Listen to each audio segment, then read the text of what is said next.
Habló Cristina Fernández, terminó hace instantes, hace un poco más de, no sé si hace una hora, sí, poco más de una hora que terminó el discurso de Cristina Fernández de Kirchner, discurso, cadena, exposición, descargo, como dijo Héctor, creo que usaste otro término que no recuerdo cómo era. Una réplica, exactamente, que tiene que ver con, bueno, la causa vialidad o la denominada causa vialidad, que es una de las causas por las cuales está atravesando justamente la actual vicepresidenta, está siendo juzgada. En ese caso se la está acusando de ser jefa de una asociación ilícita compuesta por otras personas, entre ellas, por ejemplo, el empresario Lázaro Báez, el ex integrante de sus gobiernos, el arquitecto Julio De Vido, también algunas otras personas, como por ejemplo José López, por si hay alguien distraído. José López fue quien revolvió un bolso con 9 millones de dólares a un convento, que también en ese momento traía un arma, bueno, y a partir de allí se armó toda una situación que desde ya fue el foco de atención político, mediático, y obviamente desde varios otros puntos de vista, esa persona también está acusada dentro de ser parte de esa asociación ilícita. 9 jornadas utilizó la Fiscalía para fundamentar, traer pruebas, y aquí quizás me detengo. Si alguien lee algunos medios de comunicación afines al kirchnerismo, dice que el fiscal o los fiscales no sumaron pruebas. Si alguien lee medios de comunicación enfrentados al gobierno y quizás afines a otros sectores, dice que las pruebas sumadas por el fiscal fueron demoledoras. Allí quizás comienza una instancia previa del debate. Lo cierto es que hubo 9 jornadas en las que los fiscales se expresaron y dijeron y fundamentaron, o trataron de fundamentar, depende de cómo se lea, por qué Cristina Fernández de Kirchner es parte de una asociación ilícita y es jefa de una asociación ilícita. Hasta que en la jornada final de esos alegatos, el fiscal pidió 12 años de prisión, y quizás la segunda parte, más allá de la prisión, es lo que más se discute, o por lo menos uno de los puntos que más se discute, la inhabilitación de por vida para ejercer futuros cargos públicos que pueda llegar a tener justamente la vicepresidenta. A partir de allí se arma todo un debate que trasciende lo judicial, que ya impregna el plano político, porque desde, reitero, el kirchnerismo hablan de intento de proscripción, desde el sector de la oposición, fundamentalmente Cambiemos, se habla de, bueno, una exposición impecable y demoledoras pruebas. Allí hay todo un debate. Cristina Fernández dijo: quiero ampliar mi declaración a partir de cierta cuestión que venía pasando. Dijo primero: mi sentencia está firmada. Desde antes de que comience el juicio instruyó a su abogado para que pida la ampliación de esa declaración. El tribunal se lo niega y fue al día de hoy que completó parte de esto que estamos viendo en pantalla. Héctor, no sé si querés agregar algo antes de ver el resumen que tenemos de algunas frases de Cristina Fernández. No, dale, vamos con eso, y hay un montón de repercusiones de distintos ámbitos, así que después las charlamos. Dale. Vamos a ver entonces el resumen que tenemos sobre lo que dijo hoy, como dijo Héctor, en 1 hora y media de la exposición de la réplica de Cristina Fernández desde su despacho y transmitido por todas sus redes sociales.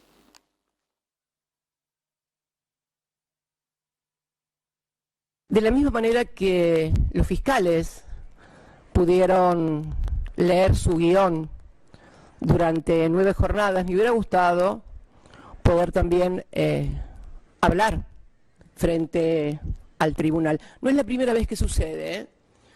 Ya cuando se me tomó declaración indagatoria, cuando presté declaración indagatoria el 2 de diciembre del 2019, faltaban apenas 8 días para que asumiera el nuevo gobierno, y yo como vicepresidenta presté declaración indagatoria en Comodoro Pi. Recuerdo que en aquella oportunidad pedí que fuera televisada, o sea, pedí que la sociedad pudiera conocer a través del sistema del SIJ, del Sistema de Información de Justicia, como fue ahora la exposición de los fiscales y no se me permitió tampoco televisar, que entraran cámaras para televisar la declaración indagatoria.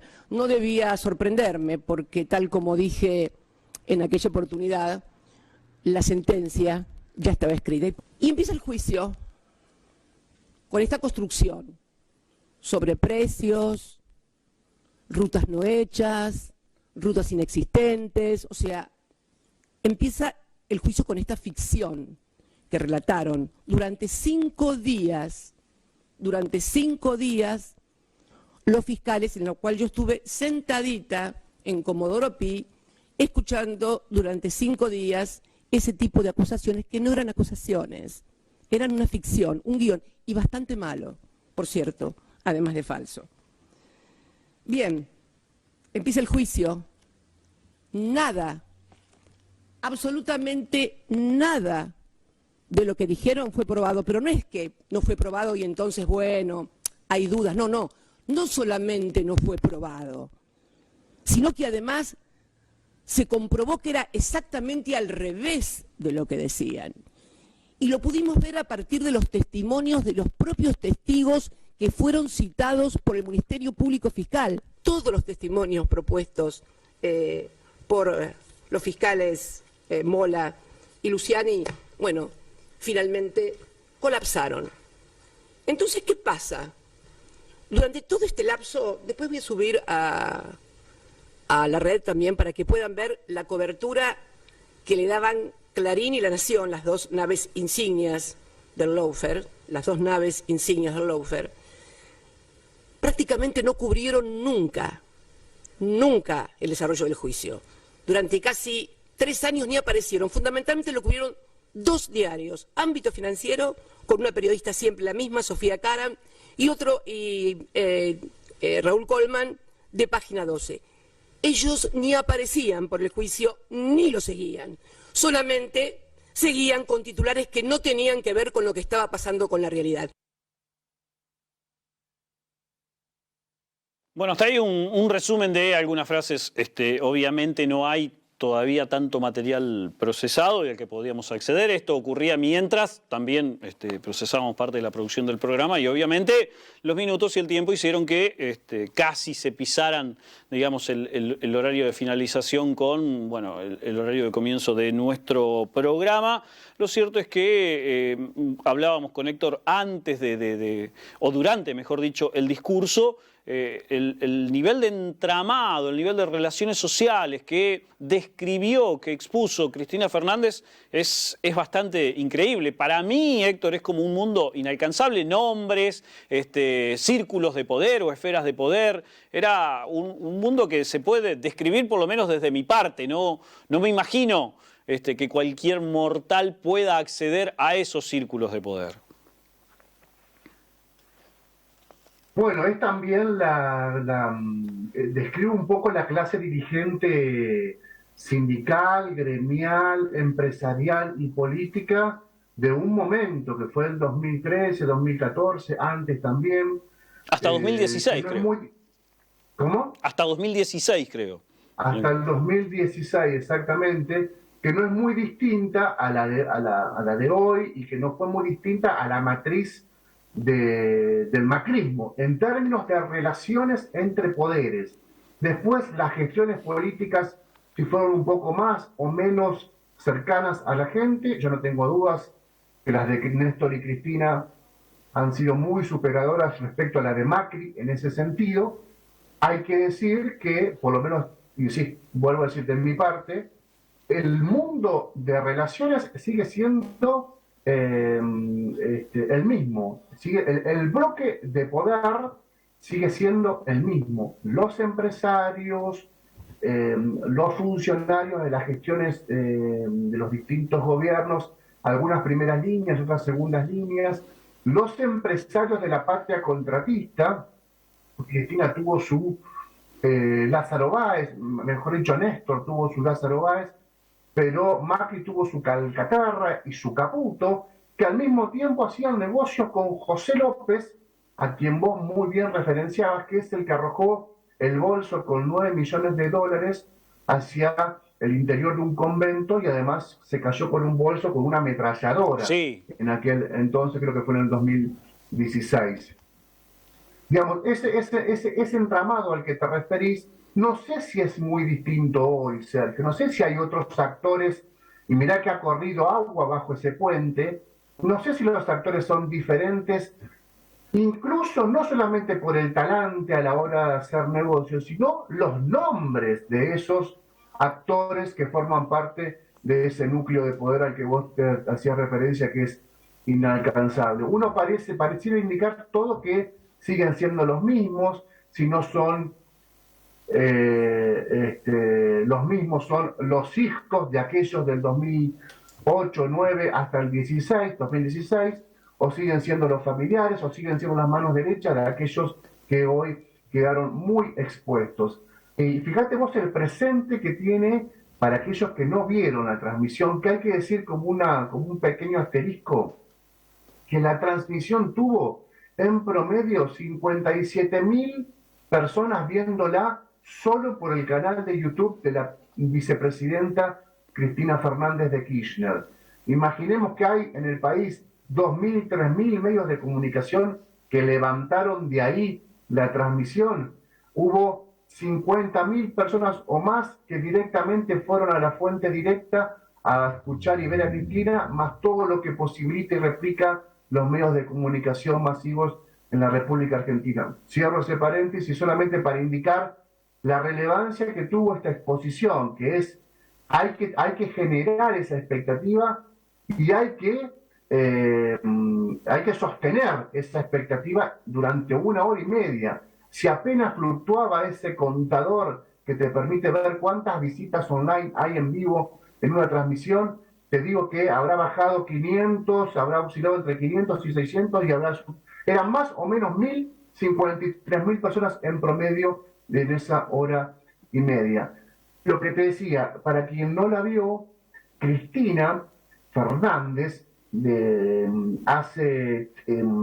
exhibe, hay muchas chicanas que estuvieron interesantes desde el punto de vista de que muchos medios, incluso los más oficialistas, no cuentan, pero exhibió los mensajes, las relaciones y los mensajes de texto en el 2013 y en el 2014, entre Toto Caputo, el hermano de los negocios de Mauricio Macri, con José López y con el entorno de José López y el entorno de Toto Caputo para llevar adelante un mega emprendimiento que era el soterramiento de la línea de Sarmiento de subterráneos en Buenos Aires. Es toda esa relación que se da, que se cuenta por mensajes de texto, no de WhatsApp, de texto, en aquel momento, la verdad que describe de mínima un gran tráfico de influencias, una sintonía fina entre las segundas líneas del kirchnerismo, en este caso José López,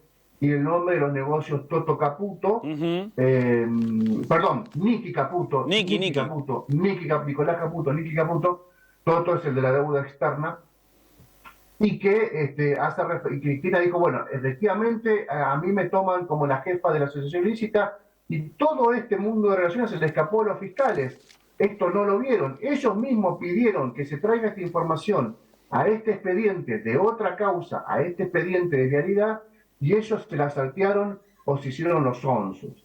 Eso fue bastante impresionante respecto a la contundencia de cómo fueron los hechos, digamos, a partir de lo que escribieron sus protagonistas, y que se corresponde con lo que después termina sucediendo. Se firmaron los contratos, se generaron las obras, se lo vinculó con Odebrecht, que es la empresa brasileña, que es la gran empresa sospechada de recibir las coimas de la corrupción política en América Latina principalmente. Exacto. Todo esto quedó, la verdad que fue muy impresionante, porque Cristina Fernández también, está bien, es la atacada, es la acusada, es la imputada, obviamente que tiene todo un músculo que le empuja a defenderse, pero ciertamente el periodismo, Sergio, a mí me sorprendió esto, en general fue o muy vago, en términos muy generales, o esta información estaba muy enterrada, porque el expediente a este nivel es público, hay muchas partes que tienen acceso al expediente. De hecho, cuando el expediente está en juicio oral, Sergio Ferreira, el kiosquero de la esquina, el camarógrafo de ATP, puede ir a pedirlo porque tiene derecho a tener vista del expediente. Es así de público el expediente, Sergio. Y nos enteramos hoy, por lo menos yo, no sé si vos lo sabías, este minucioso mundo de relaciones entre el macrismo más puro y duro con el gran emblema de la corrupción kirchnerista, o uno de los grandes emblemas de la corrupción kirchnerista para los grandes medios, que es José López. Eso fue, me parece, no sé si vos coincidís, muy impresionante. Sí, totalmente, totalmente. Hay como detalles que de repente han ido saliendo a la luz. Calculo que eso tiene en parte que ver con algo de lo que dijo Cristina en su discurso, y mencionó, incluso en parte de lo que escuchábamos recién, a dos periodistas que siguieron el juicio de pe a pa. Lo nombró a Colman, de Página 12, y a una periodista que, perdón, no me acuerdo ni su nombre ni su apellido, que es de Ámbito Financiero, y los apuntó como los únicos dos periodistas que siguieron el juicio desde el principio al final. Con lo cual lo linkeo a eso que vos decís con cierta vagancia, entre comillas, y como decís vos también en términos muy generales para el periodismo, de investigar. No hubo una cobertura de alguna forma presencial principal del periodismo, salvo de dos periodistas especializados, y lo demás se movía en parte por versiones, por dichos, por fuentes, pero nunca algo presencial específicamente. Y en cuanto al, ¿cómo llamarlo?, al cuadro sinóptico, al mapa, al esquema, o a los conceptos unidos en cuanto a las influencias y a las relaciones que tiene el círculo de poder, sí, claramente que para mí en ese sentido es toda una novedad, y sobre todo me provoca mucho enigma cuando Cristina estaba haciendo el repaso de los diálogos a través de los mensajes. ¿Cuánta obsesión había por parte de esos protagonistas de esos mensajes en dónde te puedo llamar? ¿A un teléfono de tu casa? ¿A un teléfono de tu oficina? ¿Dónde estás? ¿Cuánta obsesión había por evitar alguna exposición en esos mensajes y hablar de líneas seguras? ¿Cuánto habría para esconder o para que no se entere el resto de las personas?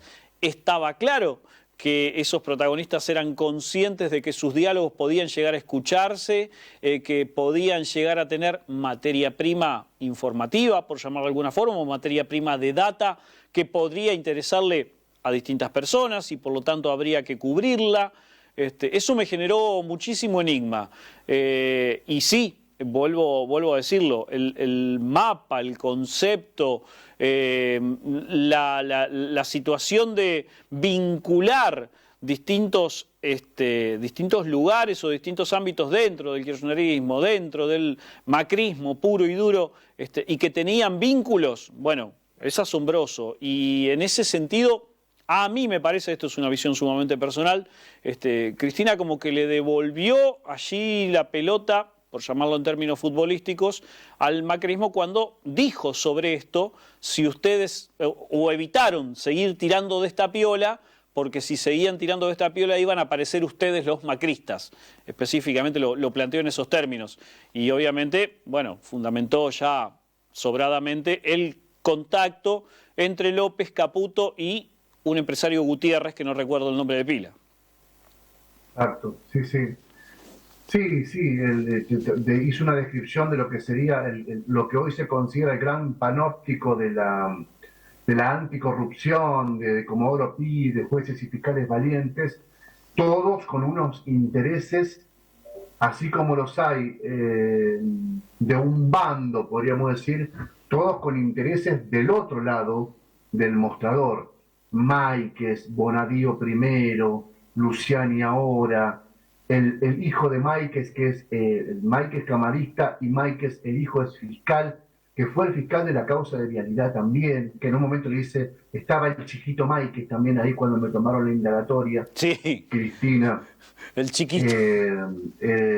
estaba, hizo referencia a Hornos, a los camaristas Hornos, y se me fue el otro apellido, que No, jugaban al tenis en la quinta de Macri. Borinsky. Borinsky, Hornos y Borinsky, que jugaban, que tenían una relación con el macrismo inocultable. La verdad que ese mundo de relaciones es real, no está inventado, no está forzado. No, Uno podría y decir, está probado. El kirchnerismo tiene también su mapa, su propio panóptico para ver las cosas o para auditar las cosas, y es cierto, pero no podemos decir que lo que describió Cristina sea inexacto. Insisto, ¿habrá algo parecido de este lado del kirchnerismo? Seguro. ¿Fue inexacta la descripción que hizo Cristina sobre ese mundo de relaciones? No. No, ahí hay un interés inocultable de perjudicar a la figura de Cristina Fernández, que insisto, Cristina hoy señaló que bajo el criterio que tiene Luciani, dijo, bueno, si tiene este criterio respecto a la corrupción, como dijiste vos, ¿por qué no tiraron del hilo de esta corrupción que también está incorporada al expediente y que está en la vista de todos? Pero segundo, Cristina tuvo una responsabilidad funcional, Sergio, en todo este tiempo. Muchos dicen que ella con Lázaro Báez estaba enemistada, no tenía relación, que esa relación era de Néstor. Mucha gente seria, digamos, lo plantea así. Ahora, Cristina, con el nivel de información que hoy demostró tener cuando quiere y cuando está interesada, el nivel de información al que puede acceder, no sabía que el 12% de la obra pública iba a Santa Cruz, no sabía que el oferente que siempre ganaba las licitaciones era Lázaro Báez, desconocía que Lázaro Báez abre su empresa 3 días antes de que asuma Néstor la presidencia y la cierra cuando el kirchnerismo se termina en el 2015, por lo menos es ese periodo del 2015, y despide, dicho sea de paso, a todo su personal. No sabía que las empresas, cuando no ganaba la empresa Lázaro Báez, ganaban las empresas satelitales de Lázaro Báez en Santa Cruz, y era como una especie de dumping, una especie de trampa a la hora de licitar la obra pública. Por supuesto que sí. Ahora, ¿eso la vuelve una jefa de una asociación ilícita? Ahí está la discusión. ¿Tenía responsabilidad funcional? Yo creo que sí. Ella no balconeaba toda esta situación, estaba enterada. Cristina demostró ser un cuadro excepcional de la política de los últimos años, hiperinformada, pero no informada por el diario. Información propia de calidad. De primera fuente. Estaba al tanto, todo esto estaba en conocimiento de la actual vicepresidenta. Eso lo vuelve una persona con responsabilidad penal. Ahí está, no conozco, no he leído las 9.000 hojas que dijo Cristina que tiene el expediente, por lo tanto opinaría por boca de ganso, pero bueno, es interesante ver cómo resuelven eso los jueces que deben sentenciar, resolver sobre el pedido de las partes en este sentido. Cristina tuvo responsabilidad funcional, bueno, ahí caberá toda la responsabilidad política. Ahí podremos empezar a decir, y Cristina, la verdad, que benefició, o los amigos, y esto, ¿la votarían otra vez? Eso sería una discusión muy lícita. Otra es decir, Cristina tiene responsabilidad penal por esto que hizo, porque estaba al tanto, comandaba, se fijaba, comandaba el negocio, lo seguía al minuto a minuto, y la verdad que no aparecen chat de Cristina o conversaciones de Cristina o audios de Cristina o referencias a Cristina en este sentido. No quiero ser muy cándido en esto, entiendo que sí tenía una responsabilidad funcional, me cuesta, salvo que, insisto, con esta salvedad que no conozco toda la prueba, habrá que fundamentar, pero muy bien, en el caso de que sea condenada, su responsabilidad penal. 2 o 3 cositas que dijo Cristina muy interesante, aparte de toda esta descripción, este árbol genealógico de la familia judicial anti-K, como Oropi, exhibió un póster, una especie de folleto ampliado, ¿lo viste? De Pepín Rodríguez Simón, Sí. de Lilita Carrió y de Una diputada. la Zubik, Zubik, exactamente. en los cuales planteaban sin privilegios en el Parlasur, cuando eran candidatos Juntos por el Cambio a el Parlasur. El problema, Cristina, es que Pepín Rodríguez Simón está prófugo, está asilado en Uruguay, está prófugo porque de la justicia y está inmune a la persecución penal, por lo menos en otro país, porque tiene fueros del Parlasur. Claro. Entonces era muy gracioso ver en ese afiche a un tipo que se escapó de la requisitoria argentina para que dé cuenta de sus actos, haber planteado esto, ¿no? Sin privilegios en el Parlasur. Entre otras cosas que fueron muy, muy interesantes. Sergio, te digo, no sé si tenemos mucho tiempo, pero te voy agregando un par de datos. Dale. Mañana va a haber una movilización en Santa Fe, 17 horas, en el Juzgado Federal del 9 de julio y Monseñor Saspe. El jueves, Héctor, el jueves. El jueves 25 de agosto, 17 horas, en los juzgados federales de Santa Fe, el 9 de julio y Monseñor Saspe, con la convocatoria todos con Cristina en Santa Fe. Entiendo que va a pasar en todo el país también esto, o en algunos lugares del país. Y un Twitter en la cuenta de Guado de Pedro, del Indio Solari, que dice: usted tiene la fortaleza necesaria, aunque no se merezca tener que pasar por esta locura legal, opinando el Indio Solari sobre lo que decía Guado de Pedro en su Twitter, en su cuenta de Twitter, respecto a lo que se estaba viendo en vivo y en directo sobre la exposición de Cristina. Muchas voces, no solamente de la política, sino de otros ámbitos que, bueno, están apoyando a la vicepresidenta. Bueno, y Héctor, por ahí yo sé que a vos te gusta bucear sobre documentación. Hace 45 minutos tuiteó, y supongo que también puso en el resto de las redes, Cristina Fernández, tal como anticipé durante la exposición de esta mañana: comparto con ustedes parte del material, dice, parte del material periodístico y documentación que utilicé. Así que no sé cuánto habrá en ese drive de Google que acaba de postear Cristina y de hacer público, parte de lo que utilizó de toda esa documentación.